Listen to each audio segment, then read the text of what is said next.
This is an affordable camera backpack from K&F Concept. But is it any good? Well, in today's video, I'm going to share my opinions with you, as well as walking you through the details and features of this bag. I hope you'll enjoy the video. If you do, and you're new here, don't forget to hit subscribe before you go.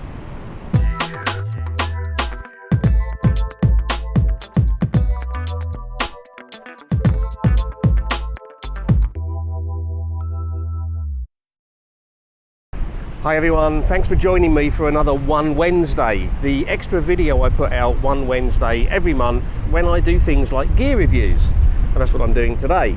It's a camera backpack from K&F Concept. Now, camera backpacks range in price from really cheap to kind of, where do I go to sell a kidney to buy it? This one, at the time I'm filming this, is selling for less than 80 euros here in Spain. And K&F Concepts have sent it to me to review because I'm really interested to see whether a bag at that kind of price point is any good.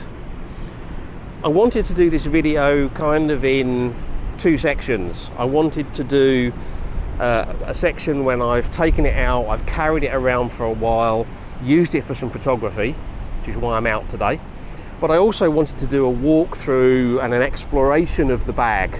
And I decided to do that when the bag first arrived back in the office. So I'm going to show you that first, and then we'll come back and talk about my opinions on this. This has just arrived from K&F Concept. I've taken it out of the box and the wrapping that it came in. Still got the label on. This is the KF 13.119 camera backpack. So first impressions and features, I guess. It's a sort of fairly straightforward, kind of rectangular style backpack. It's got some quite nicely padded shoulder straps with some loops and little kind of D-rings on. There's a sternum strap on there as well, and we've then got a removable hip strap. These are held on with Fastex clips, so you can remove those if you want. And again, they've got a padded section on, not massively padded, but hopefully okay. There's also a quite nicely padded handle on the top for sort of moving it around if you need to. On each side there is a mesh pocket suitable for putting a bottle in, something like that. On this side there's kind of a webbing loop here. I'm guessing you could fix something to that somehow, but I'm not really sure what that's for, but further investigation. And on the other side there's an actual strap with a clip on it, so you can fix a tripod on there. I guess with a short tripod you could stick it in the mesh pocket, but also under here, secured by Velcro, is an actual tripod foot pocket, which should be useful.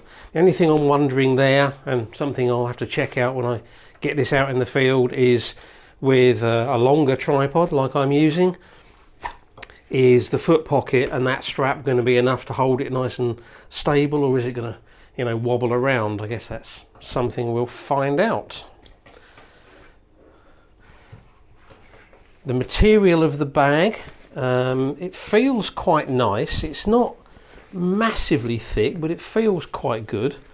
It also feels as if you had a bit of rain and sort of a light shower on it, the water would probably run off. And it's done in a kind of a dark but fairly subtle camouflage pattern.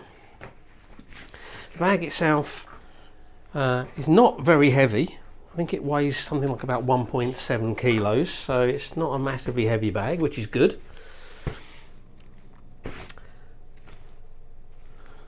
We've got a pocket on the back here with a zipper on. It's only a sort of a thin pocket, I guess ideal maybe for maps, that kind of thing. Maybe some gloves or a woolly hat or something could go in there for easy access. On the back here, there's a zipper here. The zips seem to be quite well covered, so I'm assuming they're kind of, you know, a little bit weather resistant, with metal pulls on, and also on here there's these little rings on here, so you can fit like a padlock or something like that on to secure it for travel purposes. We open that up, we've got a pocket in here. Now what I like about this, unlike a lot of these that I've seen in the past, the zips go a long way down rather than sort of stopping up here somewhere, and the pocket itself stays deep and all the way down to the bottom, because some of them kind of taper in and get smaller, which makes it really difficult to get stuff in. And if you want to put a waterproof shell or something like that in there, you can get it in easily rather than trying to have to stuff it into a sort of a narrowing gap. Padded. In here there's a couple of kind of little pockets here. There's one here with a little flap on that you could, I guess you could put a phone or something in there if you wanted to. And then there's a pocket here, which I guess you could put a laptop in or a tablet. I believe this is specified up to something like a 14-inch laptop. Certainly it will take my 13-inch, I'm sure. And there's a rain cover in there, stowed in there as well, so if you're in more than just a little shower you can protect it with that. That's nice. Yeah, it's a good pocket. There's also a little pass through there, so I guess if you put your phone or something in there you can run a headphone lead out if you want to. If you want to listen to music, I don't. Normally when I'm out and about I like to be aware of what's going on around me. So that's a useful pocket. And then over here we have the main access, which sits against your back when you've got the camera bag on, which means that it keeps it nice and secure. Nobody can sneak up behind you and gain access to your camera gear. Again, the zipper here is kind of looks like it's weather sealed with metal pulls and with the little rings on there, so you can put a lock on there if you want to for travelling. So if we open that up,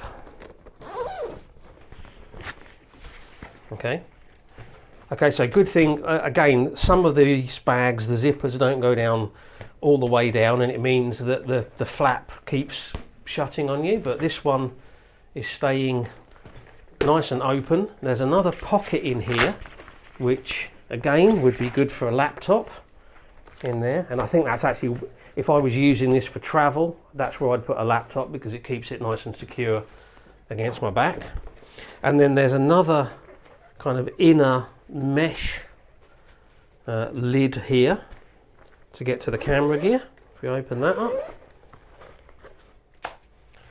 and there's loads of space in there for, you know, you could easily fit, you know, some big camera gear in here, big full frame bodies, probably even medium format bodies, some big lenses.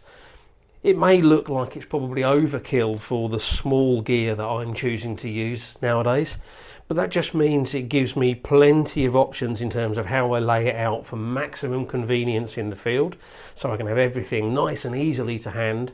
Or if I need to get more stuff in for, you know, some kind of travel or whatever, I can kind of condense it up and use the other space in here for, you know, whatever else I need to fit in.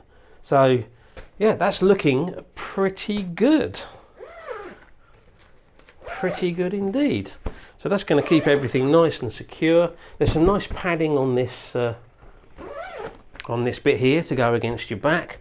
Breathable with some kind of channels through, and the padding does go all the way to the bottom. So again, I've had this with other bags when the padding kind of stops a little bit before the bottom and you get this hard edge digging into your back, but this padding goes all the way to the bottom. So yeah, that's looking good so far. I think the thing for me to do now is have a play around with it, get my gear in it, and then hopefully get out and about and do some photography with it, so I can tell you what I think of it for comfort and use in the field.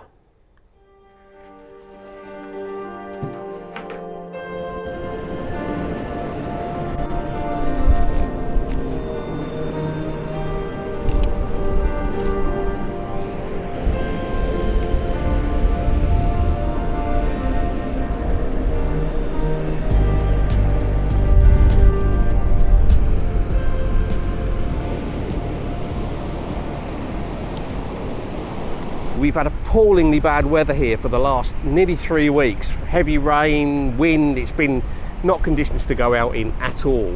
And today I've kind of sneaked out in a 2 or 3 hour window when it's not chucking it down with rain to just try and get out with this bag and do some shooting. I've only come out onto the local beach and the seafront, so it's only a fairly short walk, but it's always a good idea with a new bag to take it out for a short walk, because what you don't want to do is head out on an all-day hike with a new bag and then find out it's uncomfortable, because you're going to be miserable for the rest of the day. I've been wearing this today for 45 minutes to an hour, walking around here looking for options, and then I've done a little bit of photography as well. And I've got no concerns about comfort on this so far. 45 minutes to an hour, and it's really, really comfortable actually. The hip straps here, they are spreading the weight out nicely and taking the vast majority of the weight nicely for me, keeping the weight off of my back. That's really important for me because I do have a bad back and I don't need weight on my back. The shoulder straps are keeping the bag nice and solid and secure against my back without being tightened up so much that they're kind of crushing me in. I've got my large tall tripod on there, and that's being secured very nicely. I said in the first part of the video that I had a concern about whether a single strap and a foot pocket was going to mean that the tripod wobbled. It's nice and solid and secure there, so no concerns there at all. Comfort wise, very impressed so far. I've got my camera gear laid out in here, not in the most efficient way for space usage, if I'm honest, because I've got it set up for maximum ease of access, so I can get to everything without having to unpack stuff out of the bag. So that means I'm kind of wasting space, but I've still got loads of space left over to put extra stuff in here. And if I really want to maximize the space, I want to use it, you know, to go on a long trip somewhere, you know, take it on a plane with all of stuff in, you know, I could pack the camera gear in a more efficient way and free up even more space. Now, to be fair, I am using compact camera gear, but even if I was to put my old full frame big DSLR and big lenses in here, I'd still have loads of space available for extra bits and pieces. So in terms of space, really, really happy with that. I'm actually struggling to find anything about this bag that I don't like. I'm just going to mention a couple of minor things. On one side of the bag we have a strap which I'm using to hold my tripod on, and on the other side, as I mentioned earlier, there's just this kind of webbing loop, and I can't help but feel it would have been better if they'd put another strap on here, because then you could have strapped a second small tripod on, or maybe, you know, strapped some other stuff on if you needed that little bit of extra space. It's a minor thing, but I think it would have been better that way. And when it comes to this strap on this side, normally when I want to take the tripod on and off, that's the position the bag is in. It's kind of laying down with the camera compartment pointing up, and the long strap comes off of here, which means the clip is underneath, and that makes it a little bit fiddly to get to. To be honest, I can see some advantages to doing it this way, because if the long strap is on this side when the bag's laying down, it means that the clip is potentially sitting on the floor in sand or mud or whatever else the bag happens to be laying in, and of course it can get jammed up. So it might be a good idea like that, but I just need to get used to it. If you are looking for a bag for multi-day hikes, wild camping, more extreme hikes where you need a lot of outdoor gear and some camera equipment, then you're probably going to want to buy a bag that's more hiking oriented. You're going to want probably actually a hiking bag that you can put some camera gear in. Where this bag comes into its own, where its strengths are, is in carrying camera gear and some other bits and pieces for a few hours, half a day or even a day, and maybe using it for travel, because it would do well as a travel bag. And to be honest, that's exactly what I'm planning to use it for. This is going to be my main camera bag going forwards. Just remains for me to say thank you to K&F Concepts for sending this through to me. Thank you to you for watching this video. There are links to the bag and to the K&F Concept Amazon page in the video description, by the way. And I'm going to sign off. I hope you've enjoyed the video. Likes, shares, or if you've got questions or anything about the bag, or you've got some comments, leave them down below. Likes and shares, subscribes, always very much appreciated. And until the next video, thank you very much for watching. Bye.